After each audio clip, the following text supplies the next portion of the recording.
Well, Darren, thank you so much for your participation in Good Energy. We're so glad that you're here. Can you tell us what your job is at U.S. Bank? Tell us your name, what your job is, and what you're doing here at RE+. Sure. My name is Darren Vantoff. I'm the Managing Director of Environmental Finance for U.S. Bank.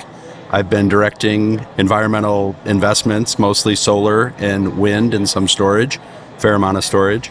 Over the last 15 years, I've been at the bank 20 years. About 15 years ago, we started making investments in solar. And as of today, we've invested over $19 billion over the course of 15 years. And we're one of the largest investors and lenders in the country in the space. Sometimes when I talk to other, folks in the industry or even folks outside the industry about who some of the major players are in SEIA and in our membership, I often start with, U.S. Bank is on our board. We have a major financial institution that's on our board to sort of demonstrate that there's more than just, manufacturers and installers of panels that are engaged in this space. Do you feel that way too? Like, is it surprising to you that U.S. Bank has continued to see the value of being invested in a trade association in the solar space? Because you've been on the board for a long time. Your company's been bought in for a long time. Yeah, we've been on the board of SEIA for 13 years.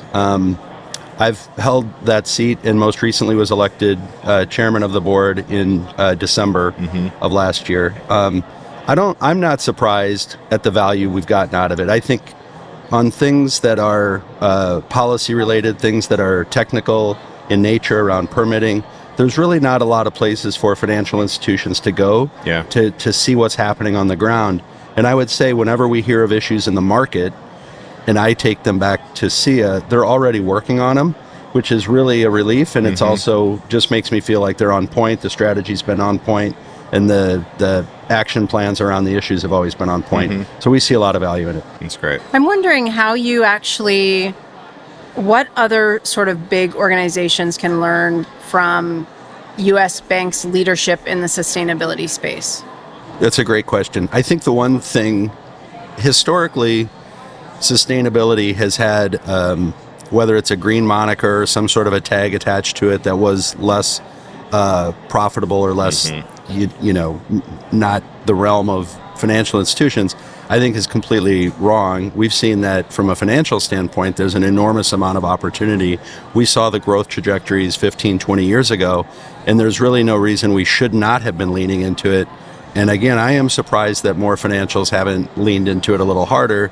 Because year after year, and with the recent passage of the Inflation Reduction Act, with the infrastructure bill, it's just a real treasure trove of opportunities, not just for banks, but for businesses, small businesses, manufacturers.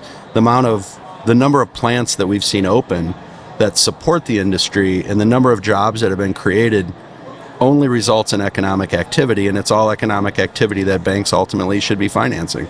Right. What do you think the impact that a investment from a big financial institution or just a sustainability commitment can actually influence the industry growth trajectory, right? Like when you make that commitment, what kind of filtered down effect does it have on the rest of the industry? Yeah, well, I'll use our own institution as an example. So we made a $50 billion commitment in environmental finance by 2030. And once institutions make public-facing commitments, they get tracked, and people do pay attention to them.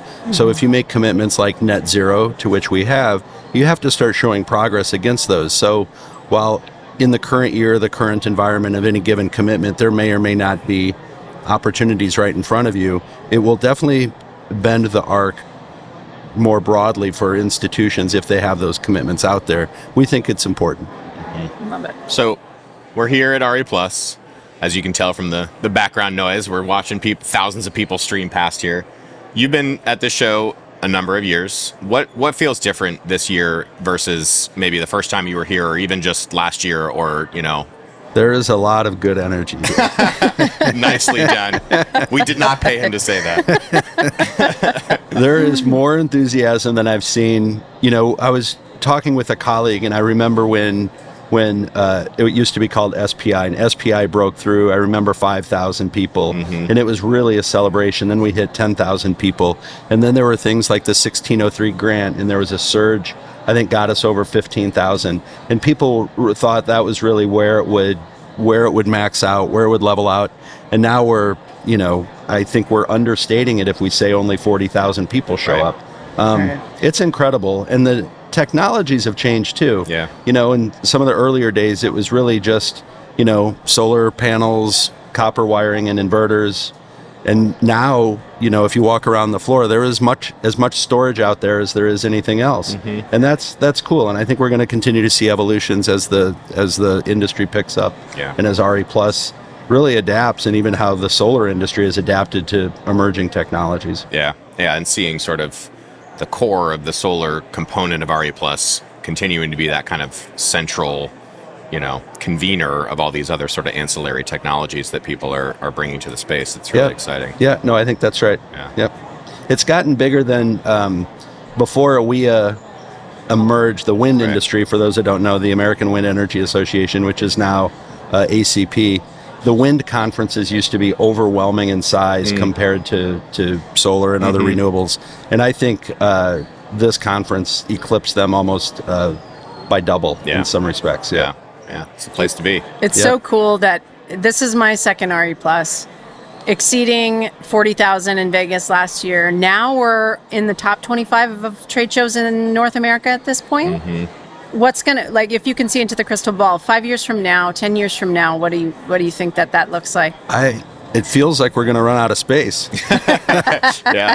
I mean, I think we've outgrown other venues, and you do have to plan them 4 and 5 years in advance. So there does become a real logistical challenge. I know a lot of the folks on the board of SEIA are also on the board of RE Plus, and they see a lot of the planning that goes into it. And these are all good problems to have. You don't want to have a conference shrinking. You always want to see it growing. Yeah. But at some point you get over, 30, 40,000 people. There's only so many places you can go. Yeah, it's a fun problem to have, but it's a problem. Yeah. Well, so all right. Speaking of challenges, then, other than trade show size, what else do you see as kind of the biggest barriers to some of the investments that you're making at U.S. Bank when it comes to clean energy? I think sometimes it's the industry has a velocity that is uneven. Like there are enormous surges in activity.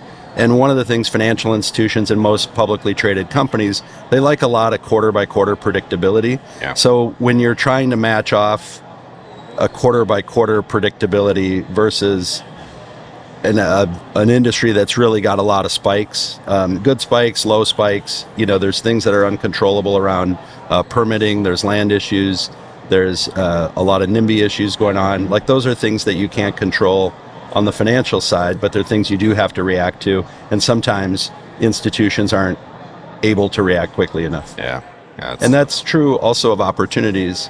If you think about some of the opportunities in manufacturing and green hydrogen, a lot of institutions just aren't set up. They're designed specifically to make change slowly, and they're just outpacing some of the financials' ability to adapt. Yeah. The Inflation Reduction Act has done more for domestic manufacturers, for domestic solar manufacturers, than any piece of legislation or policy in history. I'm wondering how those conversations go at U.S. Bank when we talk about the potential scenarios, right? Like in the end, we anticipate a significant, hockey stick trajectory no matter what happens. But how do you sort of balance that when you're thinking about the next 5 to 10 years? We do long range planning. We forecast out year over year, and we have increased our capital commitments quite a bit over the last few years, even relative to our size as an institution. And we've been able to manage the risk really well. So I think if institutions can demonstrate the ability to manage risk, not only from a regulatory perspective, but a shareholder perspective as well, then that capacity grows and you get the ability to make more and more investments. With the Inflation Reduction Act, we're seeing that there are so many offshoots of opportunities. So things around storage, which we had been investing in, suddenly that accelerated. We now have 10 years of predictability around a tax credit. So you can get the resources to build an infrastructure for 10 years, where in the past you'd have to, hope that there'd be an extension at the end of a certain year, and it was, there was a lot of stopping and starting. So it's been pretty powerful. I go back to manufacturing again, because not only is there a 45X manufacturing tax credit as an incentive, you're now seeing, we've seen, I want to say over 20 factories that have opened in the last 12 months, and hundreds, if not thousands, of people are going back to work. Mm-hmm. So it's that ancillary knock-on opportunities that people are going to start seeing in the market. I know that there are a lot of folks promoting that activity. I'm surprised it hasn't gotten more attention, because we really haven't seen in this country, we haven't seen industrial policy, we haven't seen industrial engineers being recruited in a heavy way, and you're really going to start seeing that, and it's going to happen in all 50 states at some point. Yeah, it's just fascinating to me, coming from the Midwest, where people who live in rural areas rely on those jobs, and this impact that this industry has had on families and generations of people building a strong economic foundation for themselves is just fascinating. I'm so proud to be a part of this, and I'm so happy that U.S. Bank is playing such a leadership role in this space. It's important. I wonder if tell us what you'd like to see other companies doing more of to help us as a collective continue to maintain this momentum and increase the pace. That's a good question. I mean, one of the things we've seen in the early days is a lot of technologies emerge, and there's a lot of trust me around some of the technologies. And I think it's worthwhile, and the good companies do it, is really demonstrate out the engineering behind the technology, because once you do that, and then you establish track records, and we have seen some technologies not perform as predicted, and eventually they go away. It would be good if there was a little more thought in the early stages of new technology to ensure some of that durability. So that's really it. Just making sure that there's good discipline going into it. Yeah, makes a ton of sense.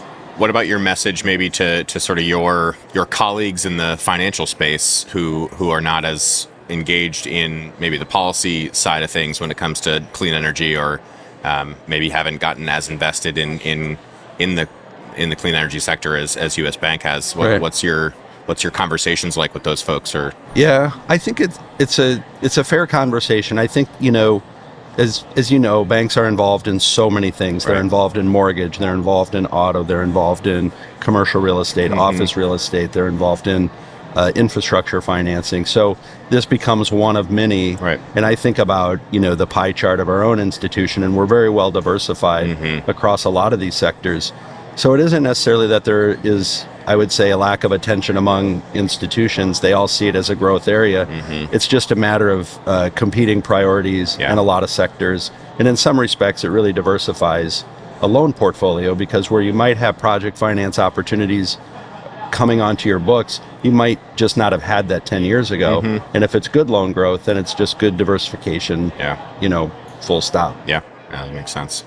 What's your parting message to the attendees this week? Anything else that you want to share with folks who are here at RE Plus or taking home for the rest of the year or heading into next year? I think, we send people that are newer to our team, and part of it is just sort of the awe of it. So I would encourage people to walk around the floor, collect as much swag as you can.